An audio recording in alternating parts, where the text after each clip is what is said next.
I'd like to call to order the Colerain Township Board of Zoning Appeals meeting for September 25th, 2024. All rise for the Pledge of Allegiance.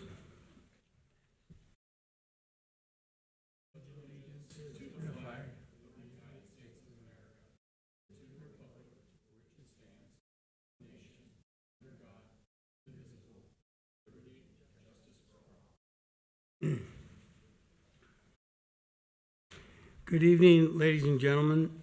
For those that are not familiar with the process, here's a brief explanation of the procedures. Appeals will be heard first. Other business of the board will follow the hearing of appeals. You're welcome to stay for the entire process, but you're not required to do so. All who testify or speak before the board will be sworn in. This will either be done as a group or individually.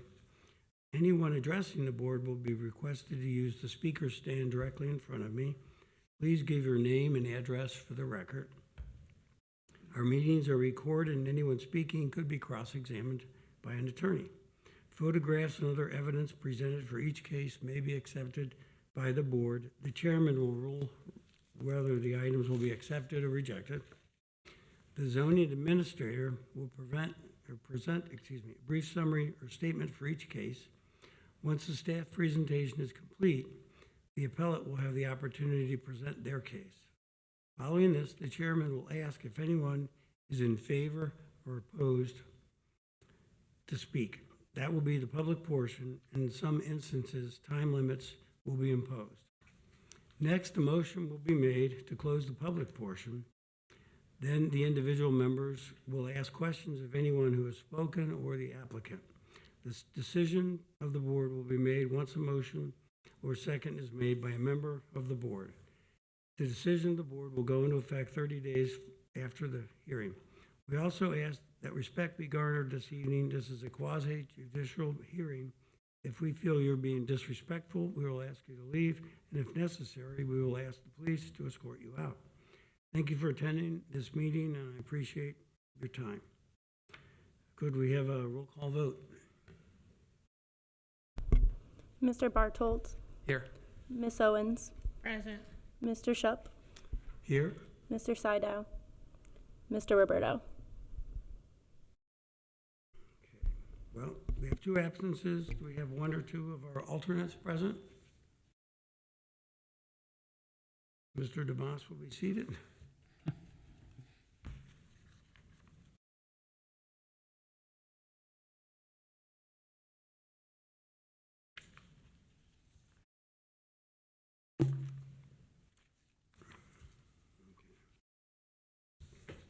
I saw we had a couple people come in after he started speaking. Do either of you plan on speaking tonight who walked in a little bit late? If you do, can you please sign in on our sign-in sheet? Okay.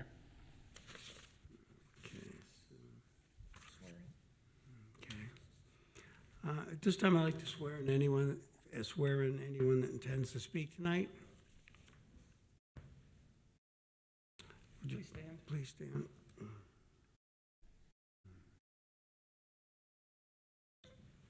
I have 1, 2, 3. Anybody who's going to speak at all, please stand. Even if you're not sure, if there's any chance you're going to speak, please stand up.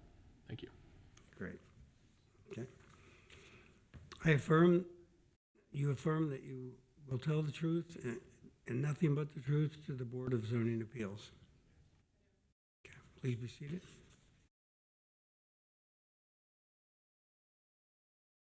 Okay. Our first case.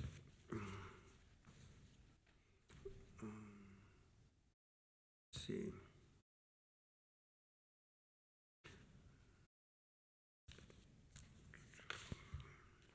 The first case will be BZA 2423. Does the staff have a presentation? I do. So our first case of the evening is BZA 24-23. The address is 9529 Pippin Road. This is a variance. The parcel number is listed on the screen and in your packets. The zoning district is our B1 neighborhood district. The applicant is James Brown, and the property owner is Kasuru. The details of this case. Over the course of several years, multiple event centers have operated in the shopping center located at Pippin and Adams. A recent case was heard before this board for the adjacent Redefined Studios, which is also an event center. During that case, the applicant and owner of Redefined Studios referenced teen parties that have taken place next door and the location in question for this case.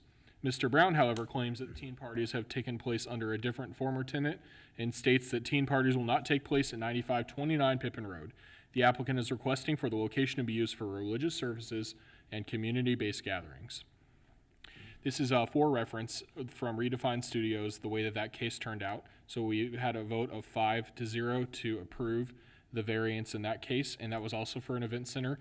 And if you notice at the bottom of the screen, we listed some conditions and a time of closing for Redefined Studios. And that'll come in handy in a sec. So this is an overview map. The area is between Hyannis, Pulver, Pippin, and Adams. It's a shopping center, is well established in this neighborhood. This is a overview. You can see that the shopping center is far south of Springdale Road along Pippin.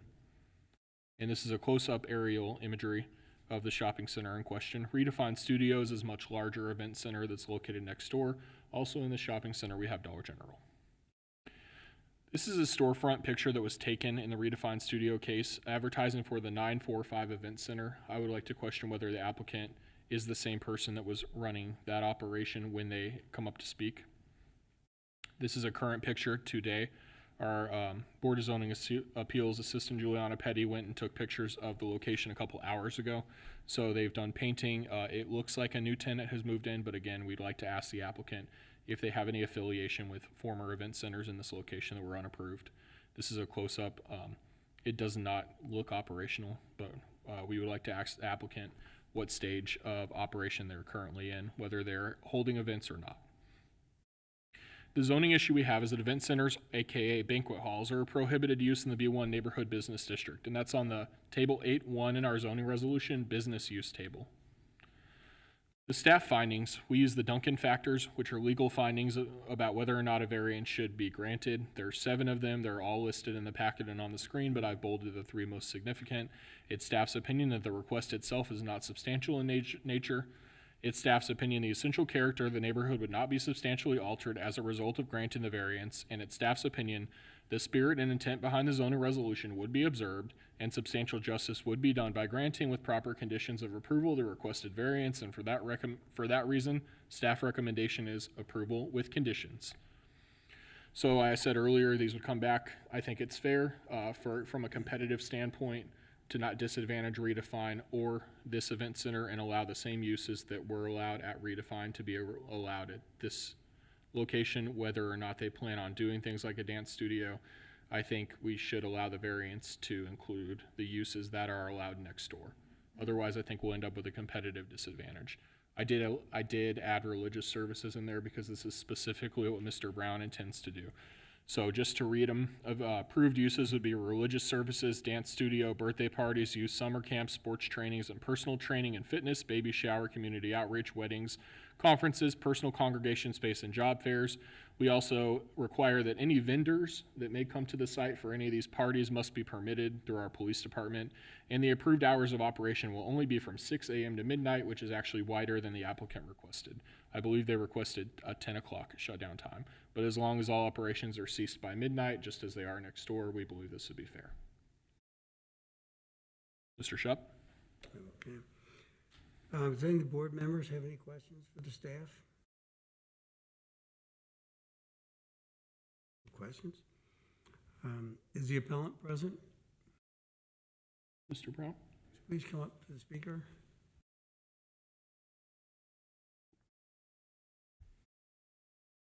Mr. Brown, if you could state your name and address for the record, please.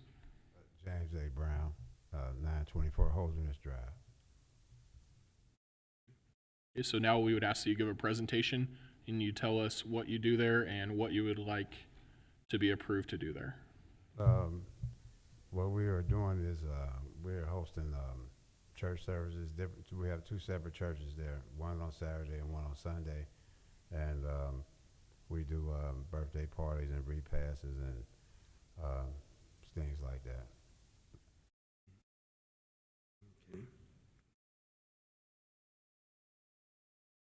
Does the board have any questions for the applicant?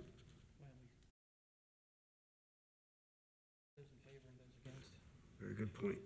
Yeah, is there anyone that would like to speak in favor or against? Mr. Brown will call you back up. Thanks.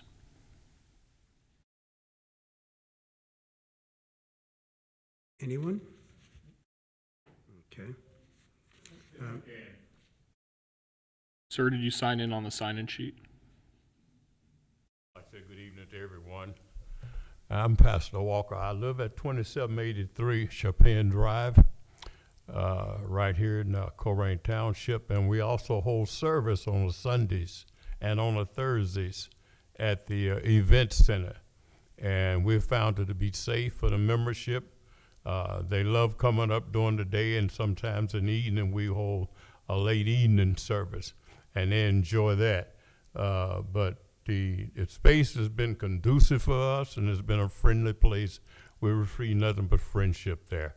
And I appreciate the fact that y'all considering us to be there continually. Thank you. Sir, did you sign in on the sign-in sheet? I'm sorry, I left my hearing aid at home. Oh, You did get you- this aid, did you you don't s- hear like you used to. Did you sign in when you came in? No, I did not sign it, but I will now. Do you mind doing that now, please? Thank you.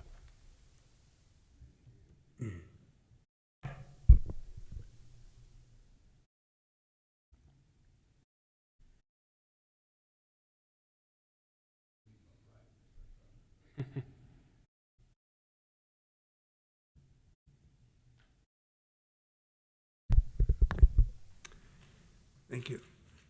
Is there anyone speaking in opposition? Okay. Do we have a motion to close the public portion? I'll make the motion. Do we have a second? I'll second. Okay, a second has been made. Roll call vote, or do we have any discussion? I'm sorry. Okay, roll call vote? Mr. Bartolt, Yes. Mr. DeMoss, Yes. Miss Owens, Yes. Mr. Shep. Yes.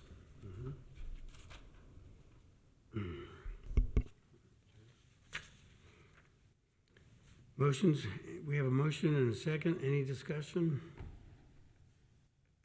I think now we're into questions for the applicant. Okay. Does anyone have any questions for the applicant? I have a question. I think, if you want to come back up to the podium. So I think staff brought this up. Good afternoon, sir. I think staff brought this up in their presentation of just wanting to make sure, it looks and appears that everything is under new ownership, but is there any affiliation or any desire to have the kind of teen gatherings that I think may have been an issue at one point?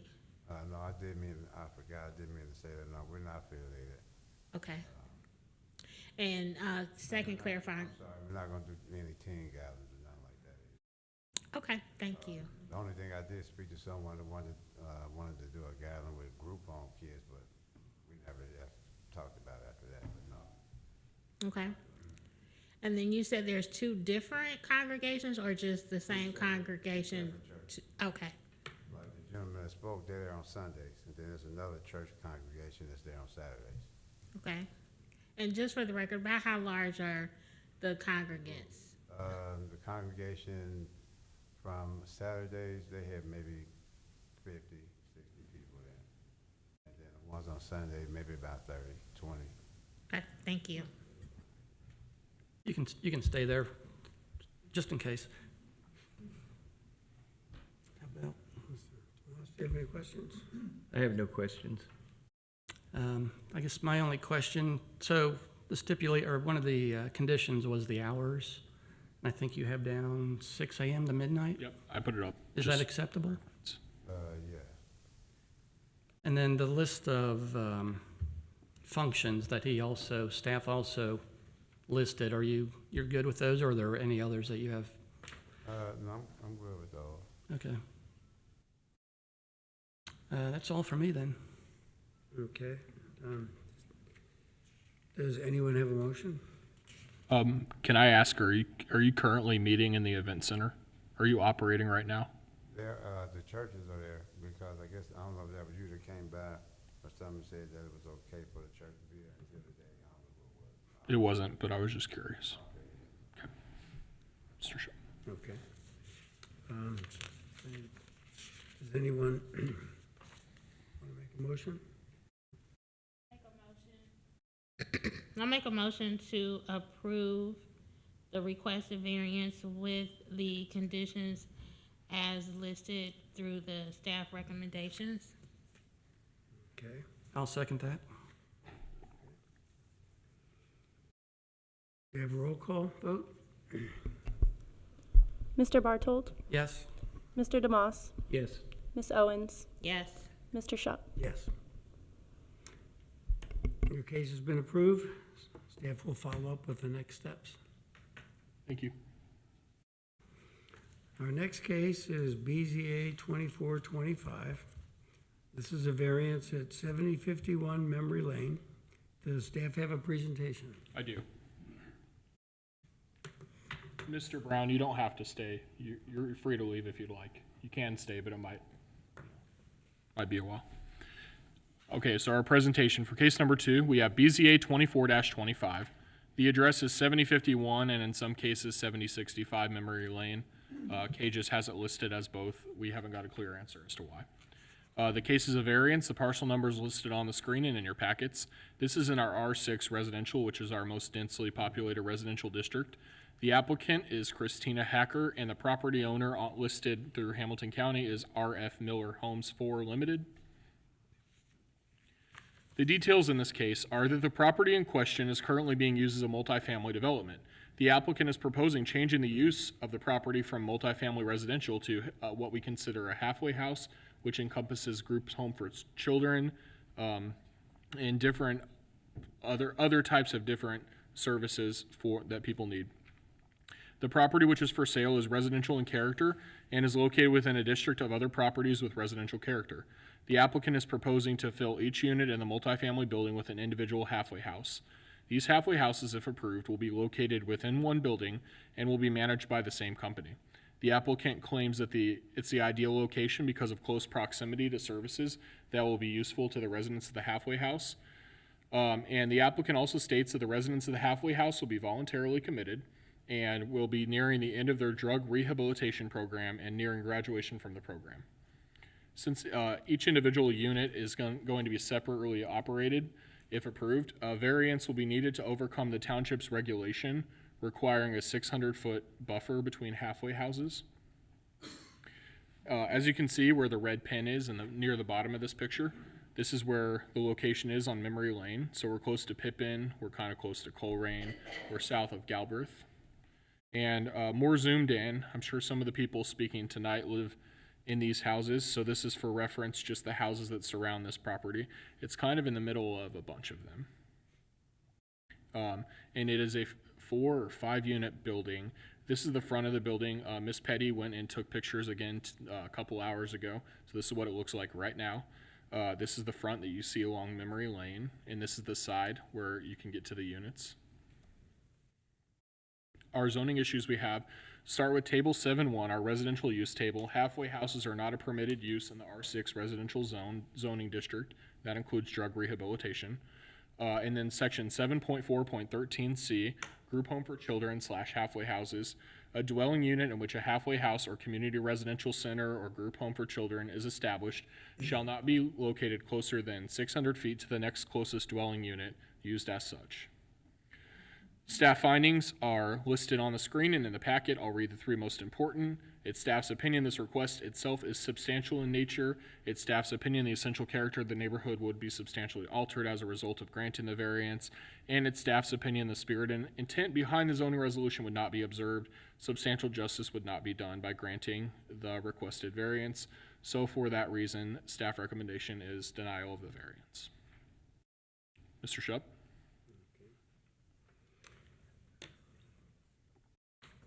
Does anyone have any questions for the staff? No. Okay. Is the applicant present?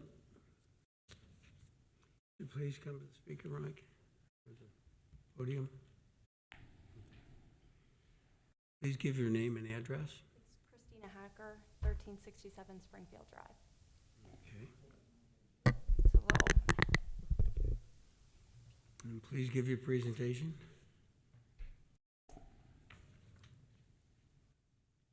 have they received a copy of my letter? It was in the packet, yes. Should I read that for a refresher? You can read it, sure. So I'll start with just kind of the letter of justification because I think it gives a lot of details to what we're trying to accomplish, and then I can hone in a little bit more with the presentation. My name's Christina Hacker. I am Lumiere Healing Center's Executive Director. Over the past decade, I have dedicated my services to mental health and substance abuse. I'm writing this letter of justification to obtain 2 variances from converting traditional multifamily to a halfway house, and that the second units are closer than 600 feet. Located in Westchester, Ohio, established in 2016, Lumiere Healing Centers has been diligently working with individuals struggling from alcohol and substance use. Thus far, Lumiere has successfully helped thousands of individuals begin their journey to recovery. An area of opportunity has opened on Memory Lane, to which will allow us to take our expertise and our efforts to another level by providing safe and supportive housing. Colerain Township was an area that stood out to me for multiple reasons. First and foremost is it gives me the opportunity to make a difference in the community that I was raised in. Colerain provides a striving atmosphere due to the accessibility of public transportation, job opportunities, stores, shops, and resources. Per the Hamilton County Public Department, there were 308 unintentional overdose deaths in 2023. The emergency department visits spiked 35% in the month of July, totaling 162 visits. The 911 dispatches have increased 75% for the month of July, totaling 150 calls. Data shows 81% of the men who graduated a similar program stayed sober afterwards. The average length of stay was longer than the National Institute of Drug Abuse recommendation of at least 90 days. Coming into our program, tenants will be required to have successfully completed an inpatient stay of 30 days at a drug and alcohol treatment center. While living in our home, tenants are going to be required to participate in programming 7 days a week. Transportation will be included. They will be required to submit random urine drug screens and breathalyzers. They will be required to have a curfew. They will be required to find employment, pay rent, complete service work, and work a program of their own. We will ensure this by staffing a house manager to monitor the patients while they're in the home. In closing, Lumiere's purpose is to provide transitional housing, which will result in a decline, hopefully, in the overdoses, community, or criminal activity, and homelessness. We at Lumiere Healing Centers would be honored to partner with Colerain on this everlasting epidemic and change the current results into positive outcomes. Thank you. So as I mentioned, Lumiere has been operating, located in Westchester, Ohio. We have been there since 2016. We are drug and alcohol treatment center. Go to the next. This is our leadership team. We have extremely talented, experienced, and knowledgeable teams that are working together and just really trying to make an impact here in Ohio overall. Our service include medical detox and inpatient treatment, individual and group counseling, family therapy and education, case management, intensive outpatient.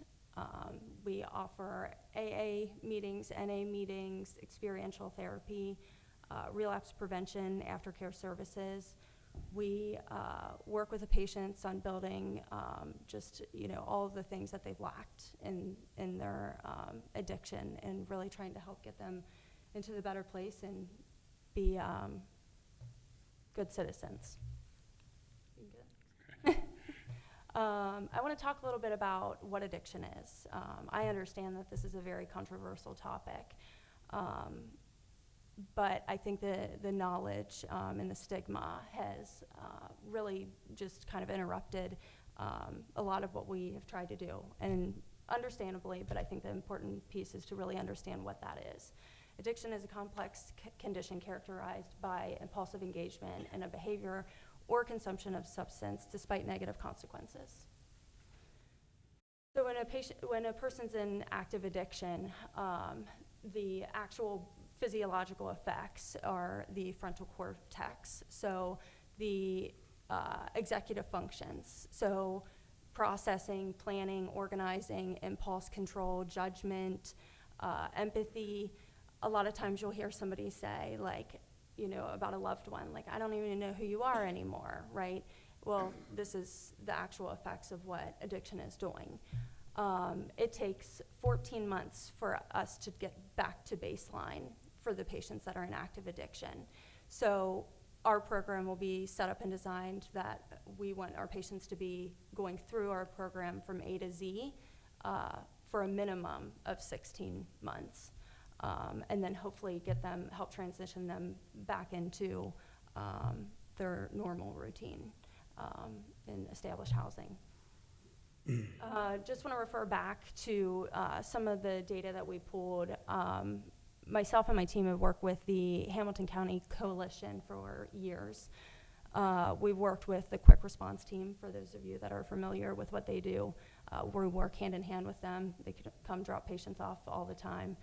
I think that, you know, when you look at these numbers, there's a problem.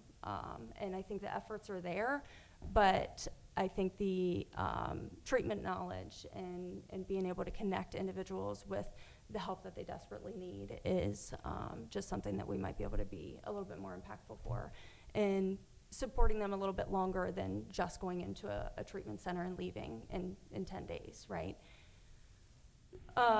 Community support. So as you can imagine, we had a lot of kickback in Westchester when we put a drug and alcohol treatment center there.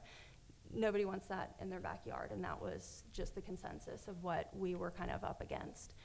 In the time that I have been with Lumiere Healing Centers for the past 5 years, we have built tremendous relationships with the police department, the fire department, the first responders, the hospitals, probation and parole, working on educations, going to their staff meetings, and really teaming up together. This isn't really a Lumiere thing. This isn't really a Colerain, first responders thing. There's so many different pieces that go into this, and it's something that we have been doing. We have the relationships we are currently working on. But this will just give us a little bit closer. So our intentions really are to be able to provide any support, education, resources, trainings, and just dig a little bit deeper of like what's happening, where are they going, and how can we help get them connected and stay into the treatment process. Obviously, our initiative for this is to be able to provide safe and supportive housing for our patients to sustain the long-term recovery.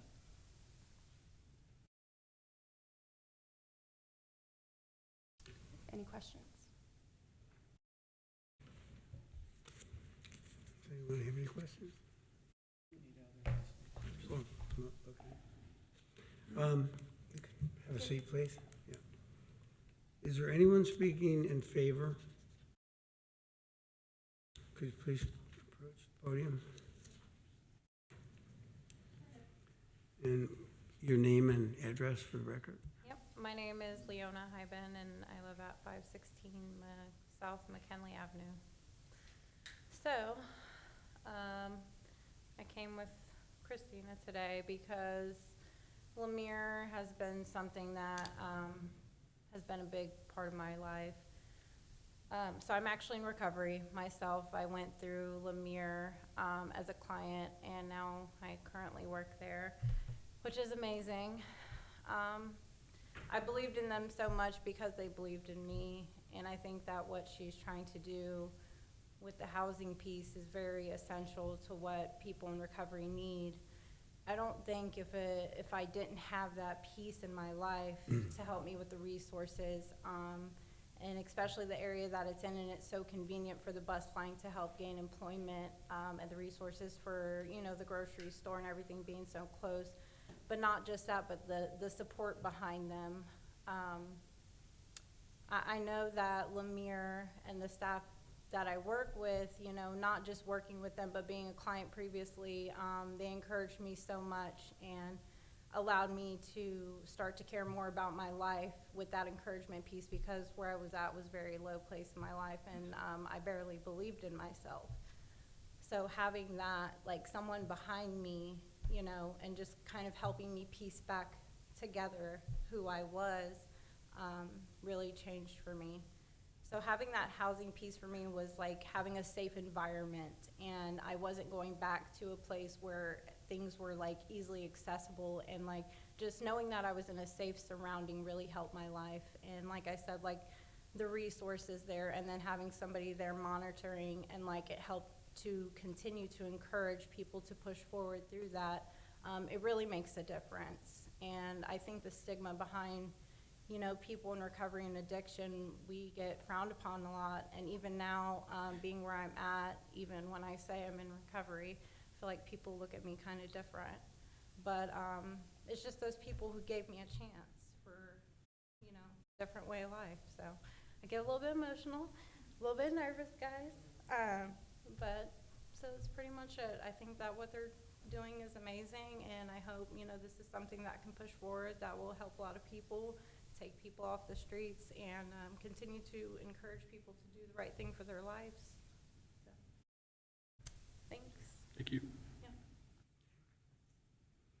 Yeah. Is there anyone else speaking in favor? I could speak. Is there anyone speaking in opposition? Please approach.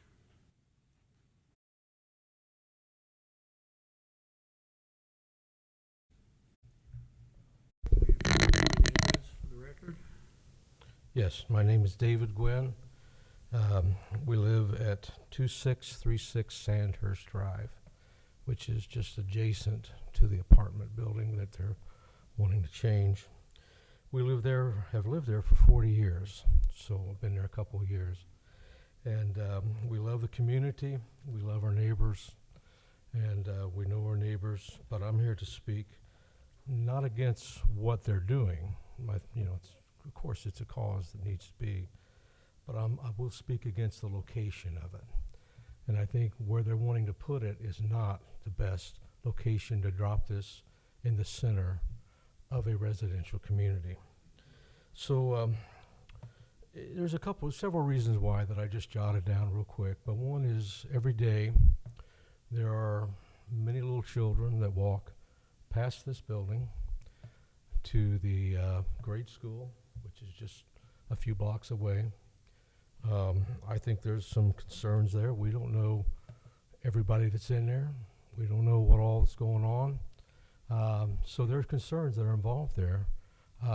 Just as a parent, as a grandparent, and a neighbor, yes, I have concerns about that. I want to know, who's there. I like to know who my neighbors are. I want to know that the children in our community are going to be safe, and I don't want any issues that are there that could come from that. So, secondly, our community is a residential community, and we have homes. This is a business, I'm sure, that wants to make a profit.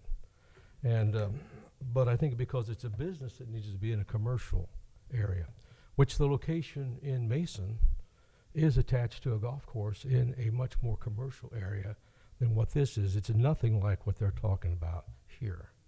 And this building is just feet away from other houses and other apartment buildings. There are many people that are gathered around there. So I think because of that, it needs to be in an area where it's more commercial, where it's more business, and not so close to just people, children, and all that. I just don't think it's the best location for it. And then along with addiction comes other issues. Like I said, we don't know what it is. It's Maybe somebody only has a drug addiction, but there are other people that are drug addicts and have problems and issues that have other issues in their life. And so because we are all so close together, it adds extra pressure in a community where we already have enough pressure in our community from crime and other areas and things that go on just in every community. And I feel this would add something else into the mix that we don't need. And then also, it would be a continual revolving door. Now, who wants to live next to that? I don't. I don't want to live next to that. Like I say, we've been there for 40 years. I don't want that. It's just continual revolving through. And I just don't think that's a good mix in a community where people live together, raise their families, and, as in my case, grow old. So I prefer to keep it residential. Also, when you do this to this building, you've taken away 5 units where people who maybe can't afford to buy a house, but they still want to live in a nice community.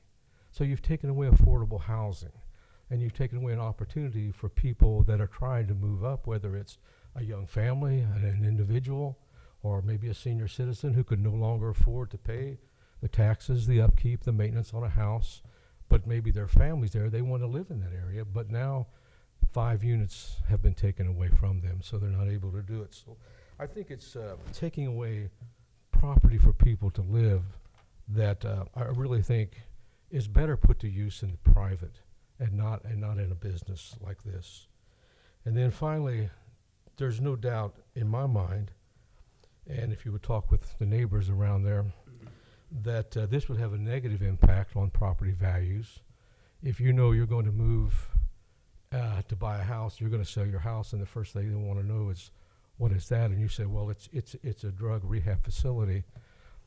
Good luck on selling your house at top price, because you probably won't get it. So it was just because of the location. I think it's so close in, so tight, that I am speaking against it tonight. So just in closing, I just feel that that because we already have rules in that they're not to be closer than 600 feet, if I'm understanding it right, between each one. I feel like we need to stick with the ordinances that we already have in place that have worked well all these years and help maintain a good environment for people living in a community. So I think we need to stick with what we have, and therefore I'm opposed to the variance of changing it. And I think we should keep it the way it is for the benefit of our neighbors, our children, our community, what we have now and what will be in the future. So that's it. Thank you. Is there anyone else speaking in opposition? Please come up.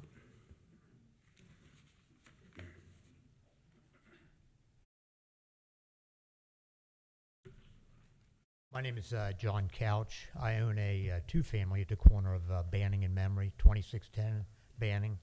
John, did you sign in? Yes. Okay. Oh, then a different one. You're fine. Thank Okay. I also oppose this, and for many of the reasons that he just said, with Struble Elementary being back off of John Rose, or our children that walk past there, it's going to, you know, for many of these people, it's the biggest asset they own, the most valuable asset, and it's going to take away the value of their property. As he said, if people know there's a halfway house there, they're not going to want to move in there. It's going to be very difficult to sell a house, and you're going to have to sell it for a reduced amount if this goes in there.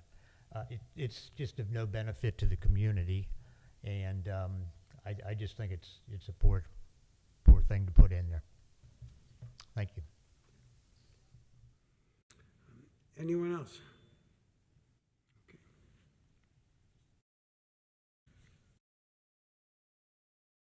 I'm Pat McIninch. I live at 7091 Memory, right there on the corner on the other side of it. I am opposed to it. One, like they've mentioned, I've been there for going on 21 years. There have been some times in the apartment building from previous owners that it was a little rough at times, but the people who have been moved in lately have been very good neighbors. They're quiet. We never hear from them. I actually became friends with one of the newer people that lives in the apartment that is right there next to my detached garage. I have a daughter who's in college. If this was to be there when she comes home from college the next time, I don't want her coming in and out at night at 20 years old, not knowing who's over there in that building. And there was something up there about parolees. I'd be petrified to have her coming in after she's been out with some friends and not know who's in there or who's waiting behind the bush that they didn't go into their curfew time. If I do have to sell my home in the future, like they've said, nobody's going to want to buy it. I'm going to lose money. It's, that's all it is to it. As a single mom, I can't lose money if I was to sell my home. I need, every penny. So there's other children. The house behind me has young children, like junior high to high school kids. There's multiple children down the street. They walk past my house every day to go to Struble. There's a few people that live further down the street that aren't very savvy that we would like to also get out of the neighborhood, but they're still there. It's not they're like 5 feet from my garage, and I have to walk into that garage, park there every day and every night that I go out. So it just scares me to death to think that would be there. Like they've said, it's a residential area for families, and the other gentleman was saying it is a nice apartment. They've fixed it up. The insides look nice now. People who can't afford a house can get a nice 1-bedroom apartment and try to save their money and maybe get a house in the future. But I don't think this is the right place for it. So I appreciate your time. Is there anyone else speaking in opposition? Seeing none, do we have a motion to close the public portion? I'll make a motion to close the public portion of the case. Do we have a second? I'll second. Okay. We will ask you questions. We're just closing the public portion. A second has been made. Any discussion? Roll call vote.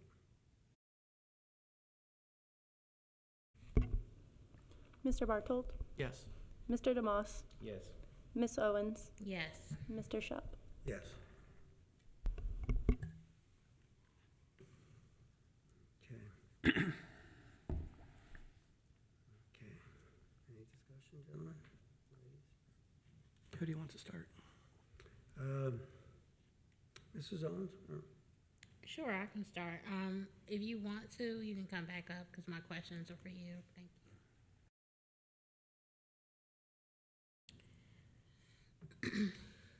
Thank you for your presentation. You talked about, I believe in your presentation, you talked about a house manager. Will that person be on site 24/7, or is that just during like maybe daytime business hours, or can you explain that a little bit? So the house will be staffed, so during the day, patients will be required to go to the group. They'll have to go to our treatment center, receive services throughout the day. They'll have individual counseling. They'll be seen by psychiatric nurse practitioners, nurses, case management, therapists, and as I mentioned, the group. So that's 7 days a week. During the day, that's where they're at. When they're home, they will always have somebody there with them. Staff will be there. Okay. And you really don't have, as far as who you decide will be living in this particular location, it's not based on the fact that they might have already been a Colerain resident, or they could come from just any, walk of life or place that you feel they're ready for that step for halfway housing, so they could be placed there. Is that correct? Not necessarily. Okay. So we have extensive screenings. This is a voluntary treatment. Patients are saying, hey, I have a problem, I need the help. We have a pre-screening upon admission. Once they come in, we're working with them for a minimum of 30 days before they're ever considered to move to the next phase. So there's different requirements that we have to meet. as far as, there's a school nearby. So, we got to look at screenings for arson. We got to look at screenings for sex offenders. We've got to look at screening, there's a lot of variables that are coming into play with this and making that decision. We're not obviously going to put anybody in the house that we feel is a risk to anyone. So our goal is to just be able to provide that housing piece, monitor them through that, make sure they're doing what they're supposed to be doing, and be able to begin their, start their recovery journey on their own. And I know you have your location in Westchester, but location that's very similar to this, where it's residential housing as far as a halfway house. Do you have those locations in any other neighborhoods? So our CEO is part owner with another company called Full Circle. They have locations all throughout Ohio. This would be Lumiere's first home for our patients. We don't have any of them anywhere. One of the biggest barriers when you look at case management services and helping patients get aftercare set up, where are they going, what are they doing, how are they continuing therapy and supporting, their meetings and whatnot. There's a lot of things we have to look at. Are they a part of probation and parole somewhere? Do they need to be nearby for any reason? A lot of times they want to be familiar, but they just can't be where they're at. So they could, we get several patients from Colerain. It just kind of, there's a lot of factors that really go into it. And then there's some people that are like, I need to kind of step away and be, remove myself as well. So Okay, there's thank a lot you. of case by case, sorry. Thank you. Yeah. Mr. I have Bartle, no more do you have any? questions. Mr. Bartle, do you have any questions? Yeah. So the existing building is, it's for sale, correct? Yes. So you're just trying to buy it in hopes that you would do this? And how many people would be in the building? So there's enough for, it would be total of 16. 16? Okay. And there's 5 apartments in there now? Yes, 5 units. Okay. So max would be 16 people. Yes. Okay. And you had mentioned you picked this spot because of close resources. I'm not sure, what kind of things are you thinking when you say that? So with our patients, they may not have their driver's license. They need to go to the BMV. They need to go to Walgreens, pick up prescriptions. They need to go to, meetings nearby. Maddie's house is close. That's something we want to work with them on. So I think that there's just a lot of resources available of what the needs are for the patients when they leave treatment, just to reestablish themselves. And Are you taking them to these places? What was that? Are you taking them to these places? Yes. So none of them have a car? We will not allow any of the patients to have vehicles on site. Okay. Because I thought you also mentioned something about public transportation, but I don't think there's a public bus line on Banning Road. So I was just curious if you had also considered other major roads like North Bend Road or Colerain Avenue. We have, yes, we have.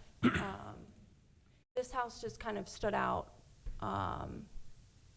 because of the setup and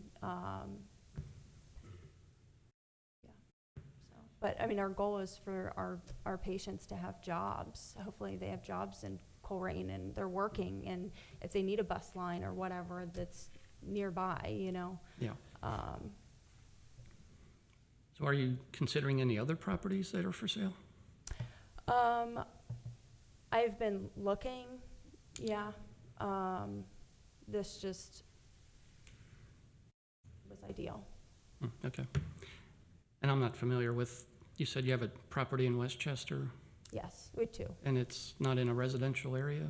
So we are right on, I'm not sure if you're familiar with Tyler Place Boulevard.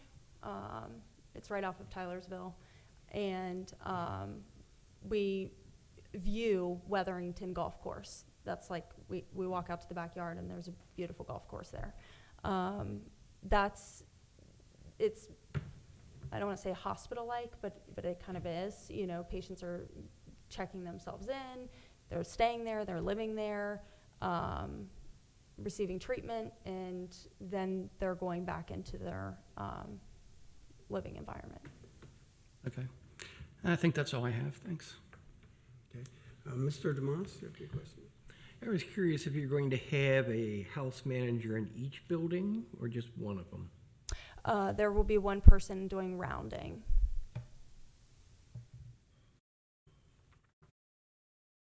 I guess that's all I have. I had a question in regards to the staffing person that Mr. DeMoss just referred to. Would that be, I'm assuming that would not be considered in the 16 people that would occupy? It would, yeah. Okay, that would be part of it. Yeah. So we got 15.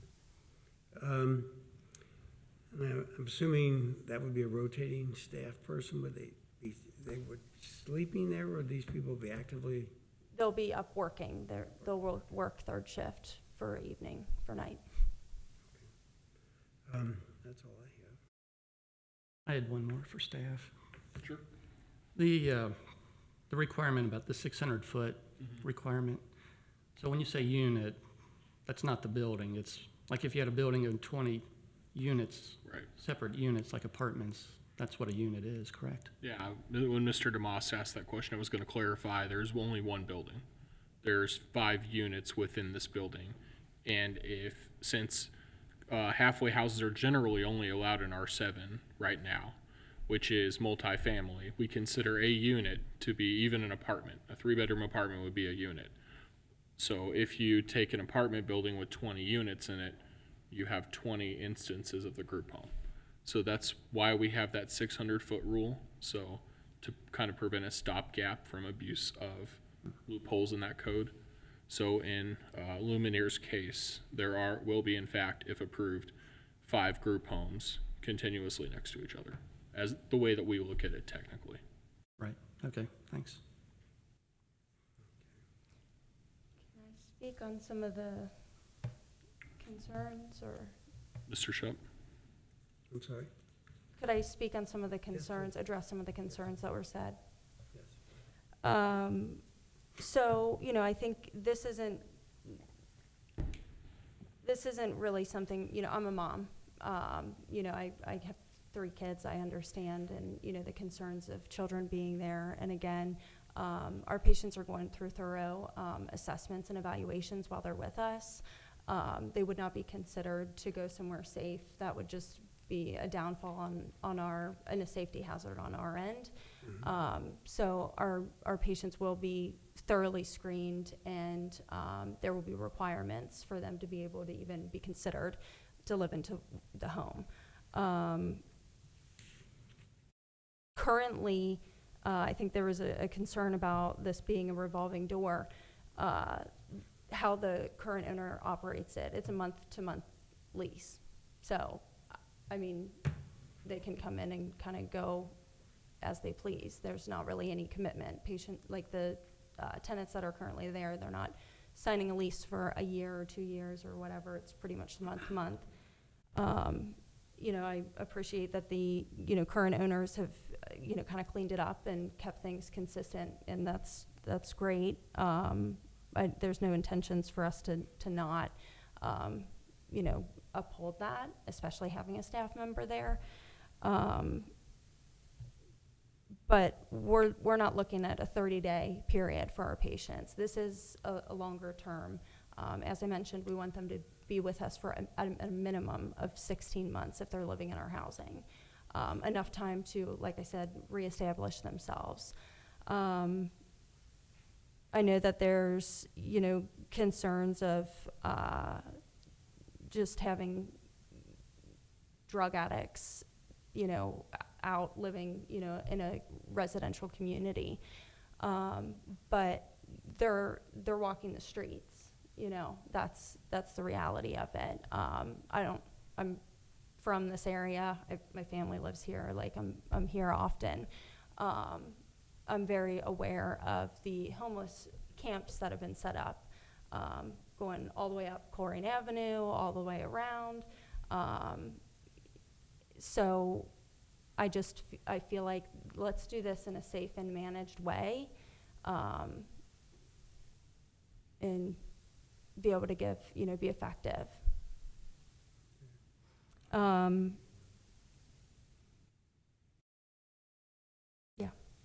Any questions? Yeah, you mentioned that your desire would be for these, your patients to stay 16 months. Is that something that they have to do? Is that part of the arrangement that you have? So, Are they signing any agreement to that, or is this volunteer? this is 100% voluntarily, so at all of our locations. We don't have lockdown doors, we don't do anything like that. If somebody wants treatment, they make the initiative, they come in, they show up, they do what they're supposed to. We have requirements to be in our program that we follow, and it's their due diligence to do that. If for some reason somebody comes into treatment and has temptations or concerns or issues or whatever, we're bringing in family. We work heavily with families to be able to help support our patients and just kind of give them the knowledge and the need. And then I think the other piece to that is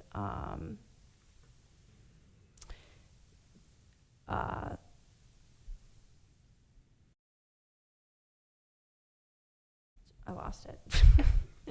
Sorry. Did I answer your question? Yes. Okay. You did. I have a question, Mr.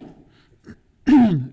So if your patients violate your rules, are they asked to leave? Good. That's where I was headed. Okay.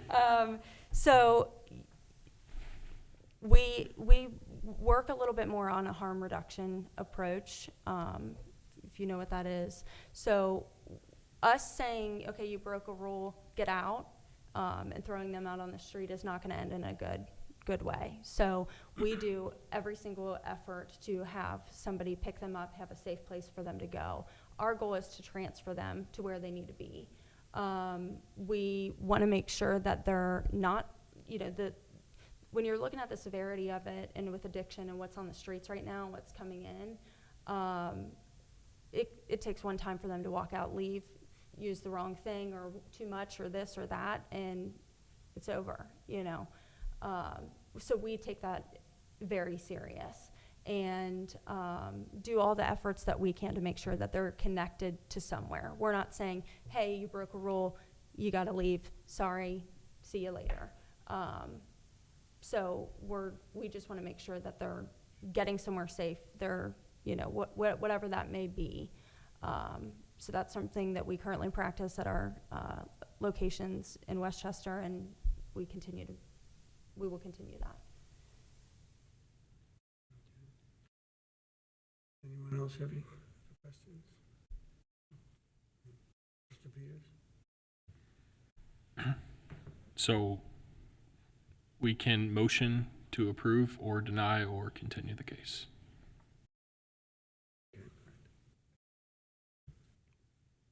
So Mr. Shupp, you would Does anyone have a motion? You can sit down too. Thank you. Yep, thanks for that. Well, I'm inclined to make a motion. But I would like to say I don't know how this is going to go, but if it goes not in your favor, it's nothing against yourself personally or your company.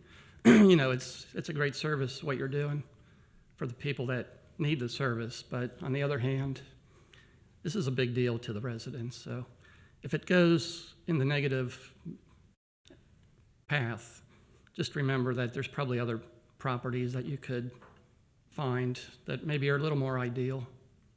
So, I know it's tough for people that live around a property like this because of the stigma. So just wanted to bring that up. And with that said, I will make a motion to deny the variance. Do I have a second? I'll second the motion. Roll call vote? Mr. Bartolt, Yes. Mr. DeMoss, Yes. Ms. Owens, Yes. Mr. Shup. Yes. Okay. Your case has been denied, but I wish you good luck. We'll find you another location.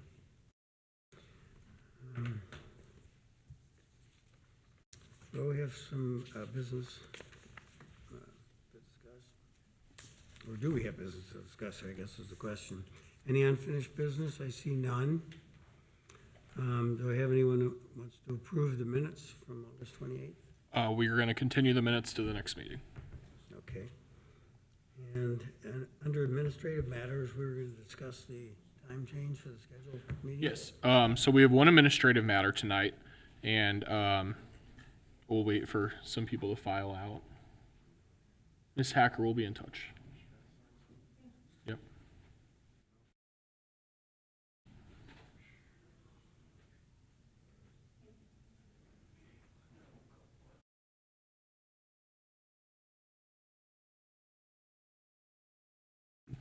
Uh-oh.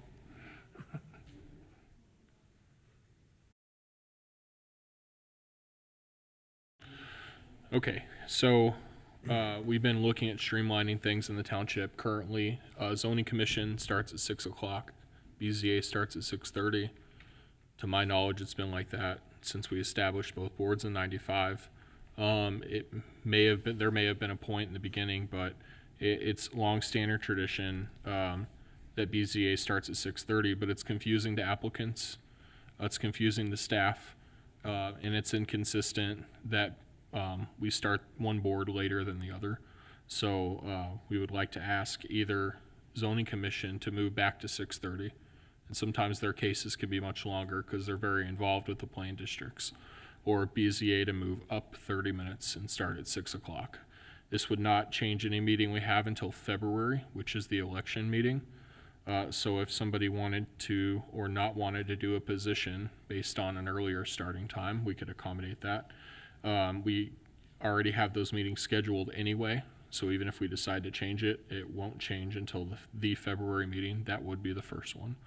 But, and this isn't Mr. DeMoss because he won't be on the board, but the other three of you, we need unanimous agreement because it's not fair for one of you to agree to sit on the board and then you get off work at 6 o'clock and you barely get here now.